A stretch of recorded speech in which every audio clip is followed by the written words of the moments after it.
ಹಬ್ಬ ಹೇಳಿ ಇವತ್ತು? ಯುಗಾದಿ ಹಬ್ಬ.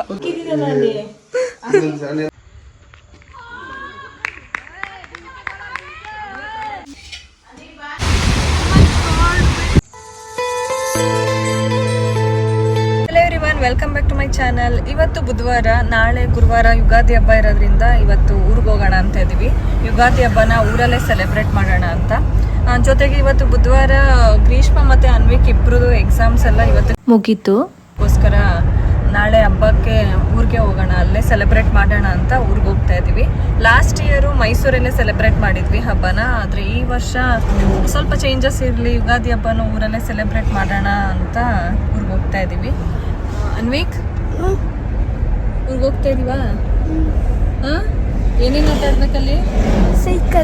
ಸೈಕಲ್ ಒಂದೇ ಅಲ್ವಾ? ಸೈಕಲ್ ಮತ್ತೆ ಬ್ಯಾಟು ಆಗ್ಲೇ ತಗೊಂಡ್ಬಿಟ್ಟಿದ್ಯಾ ಅನ್ನೋ ಬ್ಯಾಟ್ ಎಲ್ಲ. ಇಲ್ಲಿ ಬ್ಯಾಟು. ಗ್ರೀಷ್ಮ ಎಕ್ಸಾಮ್ಸ್ ಎಲ್ಲ ಹೆಂಗ್ ಮಾಡಿದ್ಯಾ? ಚೆನ್ನಾಗಿ ಮಾಡಿದ್ಯಾ? ಒಂದು ವಾರದಿಂದ ಸತತವಾಗಿ ಒಂದು 15 ಡೇಸಿಂದ ಎಕ್ಸಾಮ್ಗೋಸ್ಕರ ಪ್ರಿಪ್ರೇಷನ್ ಮಾಡಿದ್ದು, ಓದಿಸಿದ್ದು, ಬರ್ಸಿದ್ದೆಲ್ಲ ನೋಡಿದ್ರೆ ಈಗೆಲ್ಲ ಟ್ರೋಲ್ಗಳೈತಾ ಇರುತ್ತಲ್ಲ ವಿಡಿಯೋದಲ್ಲಿ. ಎಕ್ಸಾಮ್ ಮಕ್ಳಿಗಿದ್ರೆ ಅಮ್ಮಂದಿರಿಗೆ ಎಕ್ಸಾಮ್ ಇರೋ ಥರ ಟೆನ್ಷನ್ಸಲ್ಲಿ ಇರ್ತಾರೆ ಅಂತ, ಅದೇ ಥರ ಇತ್ತು ನನಗೆ. ಯಾಕೆಂದರೆ ಅನ್ವಿಕ್ಗೆ ಎಕ್ಸಾಮ್ಸ್ ಎಲ್ಲ ಇತ್ತಲ್ಲ, ಅದಕ್ಕೆಲ್ಲ ಪ್ರಿಪೇರ್ ಮಾಡಬೇಕಿತ್ತಲ್ಲ, ಅದಕ್ಕೋಸ್ಕರ ಇವತ್ತಿಗೆ ರಿಲೀಫ್ ಆದಂಗೆ ಆಯಿತು. ಅದಕ್ಕೋಸ್ಕರ ಊರಿಗೆ ಹೋಗಿ ಅಲ್ಲೇ ಹಬ್ಬ ಮಾಡಿಕೊಂಡು 1-2 ದಿನ ರಜಾ ಇರೋದ್ರಿಂದ ಹೋಗಿದ್ದು ಬರೋಣ ಅಂತ ಹೋಗ್ತಾ ಇದ್ದೀವಿ. ಊರಿಗೆ ಹೋಗ್ತಾ ಇದ್ದಕ್ಕೆ ಜೋರ್ ಮಳೆನೂ ಸ್ಟಾರ್ಟ್ ಆಯ್ತು. ಗಾಳಿ ಸಮೇತ ಮಳೆ. ತೋರಿಸ್ತೀನಿ, ವಿಂಡೋದಲ್ಲಿ ತೋರಿಸ್ತೀನಿ, ಗೊತ್ತಾಯ್ತು.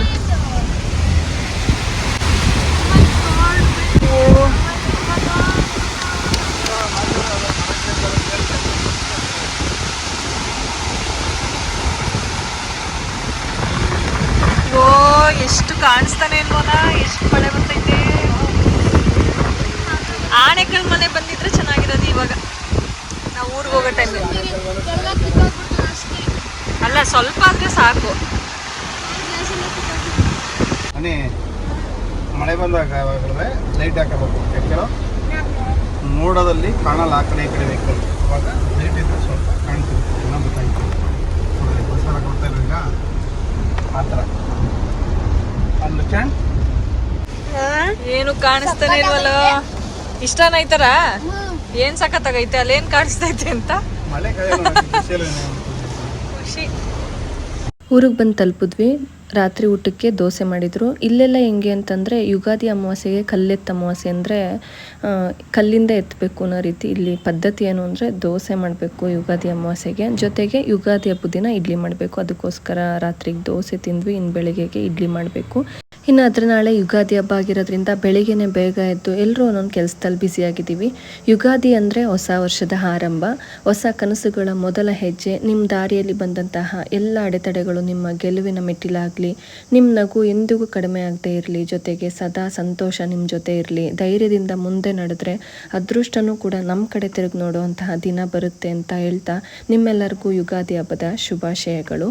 ಈಗ ಎಲ್ಲ ಕೆಲಸಗಳನ್ನ ಮುಗಿಸಿ ಈಗ ಯುಗಾದಿ ಹಬ್ಬಕ್ಕೆ ತಿಂಡಿ ರೆಡಿ ಮಾಡೋದಕ್ಕೆ ಅಂತ ಹೋಗ್ತಾ ಇದ್ದೀನಿ. ಅಮ್ಮ ಇಲ್ಲಿ ಪೂಜೆಗೆಲ್ಲ ರೆಡಿ ಮಾಡ್ಕೋತಾ ಇದ್ದಾರೆ. ಇನ್ನು ಹಬ್ಬದ ದಿನ ಮಾವಿನ ಸೊಪ್ಪು ಮತ್ತು ಬೇವಿನ ಸೊಪ್ಪನ್ನ ಬಾಗಿಲಿಗೆಲ್ಲ ಹಾಕ್ತೀವಿ. ಕಾಮನ್ ಆಗಿ ನಿಮ್ಮೆಲ್ಲರಿಗೂ ಗೊತ್ತೇ ಇರುತ್ತೆ. ಮಾವಿನ ತೋರಣ ಜೊತೆಗೆ ಬೇವಿನ ಸೊಪ್ಪನ್ನು ಕೂಡ ಈ ಹಬ್ಬಕ್ಕೆ ಹಾಕ್ತಾರೆ. ಇನ್ನಿಲ್ಲಿ ದೊರೆಯವರು ಅನ್ವಿಕ್ಕೆ ಎಣ್ಣೆ ಹಚ್ಚಿ ಮಸಾಜ್ ಮಾಡ್ತಾ ಇದ್ದಾರೆ. ಅಂದರೆ ಇವತ್ತು ಯುಗಾದಿ ಹಬ್ಬ ಅಲ್ವಾ, ಎಣ್ಣೆ ಸ್ನಾನ ಮಾಡಿಸ್ಬೇಕಲ್ಲ, ಅದಕ್ಕೋಸ್ಕರ. ಅನ್ವಿಕ್, ಏನು ಎಣ್ಣೆ ಮಸಾಜ್ ಮಾಡ್ಕೊಂಡು ಸ್ನಾನ. ಏನಬ್ಬ ಹೇಳಿ ಇವತ್ತು? ಏನಬ್ಬ ಹೇಳಿ ಇವತ್ತು? ಯುಗಾದಿ ಹಬ್ಬ. ಉದುರುತ್ತೈತಾ? ಇಲ್ಲ, ಏನೂ ಇಲ್ಲ, ಏನೂ ಇಲ್ಲ ಕಂಡ್ಬಿಡಪ್ಪ. ಎಣ್ಣೆ ಎಲ್ಲ ಹಚ್ಕೊಂಡು ಮಸಾಜ್ ಮಾಡ್ಕೊಂಡು ಅದಾದ್ಮೇಲೆ ಒಂದು 10 ನಿಮಿಷ ಬಿಸಿಲಲ್ಲಿ ಕಾಯೋದು. ಅದಾದ್ಮೇಲೆ ಸ್ನಾನಕ್ಕೆ ಅಂತ ಹೊರಟ್ರು ಅವರಿಬ್ರು. ಗ್ರೀಷ್ಮ ಮತ್ತೆ ಭೂಮಿಕಾ ಇಬ್ರು ರೆಡಿ ಆಗ್ತಾ ಇದ್ದಾರೆ. ನಾನು ಅವಾಗಲೇ ಹೇಳ್ದಂಗೆ ನಮ್ಮೂರಲ್ಲಿ ಯುಗಾದಿ ಹಬ್ಬಕ್ಕೆ ಬೆಳಗಿನ ತಿಂಡಿ ಇಡ್ಲಿನೇ ಆಗಿರುತ್ತೆ. ಇಡೀ ಊರಲ್ಲಿ ಎಲ್ಲರ ಮನೇಲೂ ಇವತ್ತು ಬೆಳಗಿನ ತಿಂಡಿ ಇಡ್ಲಿ. ಇವಾಗ ಇಡ್ಲಿ ಮತ್ತು ಸ್ವೀಟ್ ಚಟ್ನಿ, ಖಾರ ಚಟ್ನಿ ರೆಡಿ ಮಾಡಿ ದೇವ್ರಿಗೆ ನೈವೇದ್ಯಕ್ಕಿಟ್ಟು ಪೂಜೆ ಶುರು ಮಾಡ್ತಾ ಇದ್ದೀವಿ. ಜೀವನ ಅನ್ನೋದು ಬೇವು ಬೆಲ್ಲದ ಥರ. ಅಂದರೆ ಸುಖನೂ ಇರುತ್ತೆ, ದುಃಖನೂ ಇರುತ್ತೆ. ಸುಖ ಬಂದಾಗ ಹಿಗ್ಬಾರ್ದು, ಹಾಗಂತ ದುಃಖ ಬಂದಾಗ ಕುಗ್ದೆ ಬಾಳ್ವೆ ನಡ್ಸ್ಕೊಂಡು ಹೋಗ್ಬೇಕು. ಈ ವರ್ಷದ ಯುಗಾದಿ ನಿಮ್ಮ ಜೀವನದಲ್ಲಿ ಕಹಿನ ದೂರ ಮಾಡಲಿ ಮತ್ತು ಸಿಹಿಯನ್ನು ಹೆಚ್ಚಿಸ್ಲಿ ಅಂತ ಕೇಳ್ಕೊಳ್ತೀನಿ.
ಸ್ವಲ್ಪ ಹಂಗೆ ಅಷ್ಟು ಬೇರೆ ಹೆಂಗಮ್ಮ ತಿನ್ನೋದು? ಸ್ವಲ್ಪನೇ ಕೊಡ್ತಿರೋದು, ನಂಗೆ ಜಾಸ್ತಿ ಕೊಡೋದು. ನಂಗೆ ಜಾಸ್ತಿ ಕೊಡ್ತೀವಿ. ಜಾಸ್ತಿ ಬರೋಣ ಬೇವು ಜೋರಾಗಿ ಇರ್ಬೇಕಣ. ಯುಗಾದಿ ಚಿನ್ನು ನಿಂಗುವೆ. ಇಲ್ಲಿ ಇನ್ನೊಂದು ವಿಷಯ ಹೇಳಬೇಕಿತ್ತು. ಅನ್ವಿಗೆ ಸ್ವಲ್ಪ ಬೇಜಾರಾಗಿದೆ, ಯಾಕೆಂದರೆ ಅವನಿಗೆ ಪಂಚೆ ಬೇಕಿತ್ತಂತೆ ಹಬ್ಬಕ್ಕೆ ಹಾಕೊಳ್ಳೋದಕ್ಕೆ. ಲಾಸ್ಟ್ ಇಯರು ನಾವು ಮೈಸೂರಲ್ಲಿ ಸೆಲೆಬ್ರೇಟ್ ಮಾಡಿದಾಗ ಪಂಚೆ ಶರ್ಟ್ ಎಲ್ಲ ಹಾಕಿದ್ದೆ. ಒಂದು 10 ನಿಮಿಷ ಆದ ತಕ್ಷಣ ನಾನು ಬೇರೆ ಡ್ರೆಸ್ ಹಾಕ್ತೀನಮ್ಮ ಅಂತ ಹೇಳ್ತಾ ಇದ್ದ. ಅದಕ್ಕೋಸ್ಕರ ನಾನೇನು ಮಾಡಿದೆ, ಊರಿಗೆ ಪಂಚೆ ಎಲ್ಲ ತಗೊಂಡೋಗಿರಲಿಲ್ಲ. ಆದರೆ ಈ ವರ್ಷ ಏನೋ ಒಂದು ಪಂಚೆ ಮತ್ತು ಶರ್ಟ್ ಹಾಕ್ಕೋಬೇಕು ನಾನು ಯುಗಾದಿ ಹಬ್ಬಕ್ಕೆ ಅಂತ ಹಠ. ಆಮೇಲೆ ಅವ್ನಿಗೆ ಕನ್ವಿನ್ಸ್ ಮಾಡಿ ನೆಕ್ಸ್ಟ್ ಇಯರ್ ಮಿಸ್ ಮಾಡದೆ ತಗೊಂಡು ಬರ್ತೀನಿ ಕಣಪ್ಪ ಅಂತ ಹೇಳ್ಬಿಟ್ಟು ಅಪ್ಪಂದು ಶಲ್ಯ ಐತಲ್ಲ ಅದನ್ನೇ ಪಂಚೆ ಥರ ರೆಡಿ ಮಾಡಿ ಅವನಿಗೆ ಪಂಚೆ ಹಾಕಿದ್ದೆ. ಪಂಚೆ ಮತ್ತು ಟೀ ಶರ್ಟ್ ಹಾಕಿದ್ದೆ. ಇನ್ನು ನಮ್ಮನೆಯಲ್ಲಿ ಹಬ್ಬಕ್ಕೆ ಏನೇನು ಅಡುಗೆ ಮಾಡಿದ್ವಿ ಅಂತಂದರೆ ಆಲ್ರೆಡಿ ಹೇಳ್ದಂಗೆ ಇಡ್ಲಿ, ಸ್ವೀಟ್ ಚಟ್ನಿ, ಖಾರ ಚಟ್ನಿ, ಒಬ್ಬಟ್ಟು. ಯುಗಾದಿ ಅಂದರೆ ಒಬ್ಬಟ್ಟು ಮಾಡಲೇಬೇಕಲ್ವ. ಒಬ್ಬಟ್ಟು, ಸಾಂಬಾರು, ಗಸಗಸೆ ಪಾಯಸ ಇದು. ಅದಾದಮೇಲೆ ನೆಕ್ಸ್ಟ್ ಇದು ವೈಟ್ ರೈಸು, ಜೊತೆಗಿದು ಗೊಜ್ಜು ಅಂದರೆ ಹಲಸಿನಕಾಯ್ದು ಗೊಜ್ಜಿದು ಒಬ್ಬಟ್ಟು. ಎಲ್ಲರೂ ಒಟ್ಟಿಗೆ ಕುತ್ಕೊಂಡು ಹಬ್ಬದ ಊಟ ಮಾಡ್ತಾ ಇದ್ದಾರೆ. ಬೆಳಿಗ್ಗೆ ತಿಂಡಿ ಟೈಮ್ಗೆ ನಾವು ಒಬ್ಬಟ್ಟು ಸಾಂಬಾರು ಎಲ್ಲ ಪ್ರಿಪೇರ್ ಮಾಡಾಗಿತ್ತು. ಏಕೆಂದರೆ ಮಧ್ಯಾಹ್ನದ ಮೇಲೆ ಫ್ರೀ ಆಗಿರ್ಬೋದು ಅಂತೇಳಿ ಬೆಳಿಗ್ಗೆನೇ ಎಲ್ಲ ರೆಡಿ ಮಾಡಿದ್ವಿ. ಅವ್ರದ್ದೆಲ್ಲ ಊಟ ಆದಮೇಲೆ ಈಗ ನಾನು, ಭೂಮಿಕಾ, ಶೋಭಾಂಟಿ ಎಲ್ಲರೂ ಈಗ ಊಟ ಮಾಡ್ತಾ ಇದ್ದೀವಿ. ಊಟ ಮೀನ್ಸ್ ತಿಂಡಿ ಟೈಮ್ಗೆ ಹಬ್ಬದ ಊಟ ಮಾಡ್ತಾ ಇದ್ದೀವಿ. ಎಲ್ಲ ಚೆನ್ನಾಗಿ ಬಂದಿತ್ತು, ಎಲ್ಲರೂ ಊಟ ಮಾಡಾಯಿತು. ಅದಾದಮೇಲೆ ಸ್ವಲ್ಪ ಹೊತ್ತು ರೆಸ್ಟ್ ಮಾಡಿದ್ವಿ. ಅದಾದ ತಕ್ಷಣ ಇನ್ನು ಮಕ್ಳುಗಳ ಜೊತೆ ಸೇರಿಕೊಂಡು ಅನ್ವಿಕ್ ಆಟ ಆಡೋದಕ್ಕೆ ಅಂತ ಹೋಗಿದ್ದ. ಆಡ್ದಪ್ಪ ಕ್ರಿ ಕ್ರಿಕೆಟ್ ಆಟ ಆಡಾಯ್ತಾ? ನೀನು ಬ್ಯಾಟ್ಸ್ಮನ ಬೌಲರಾ?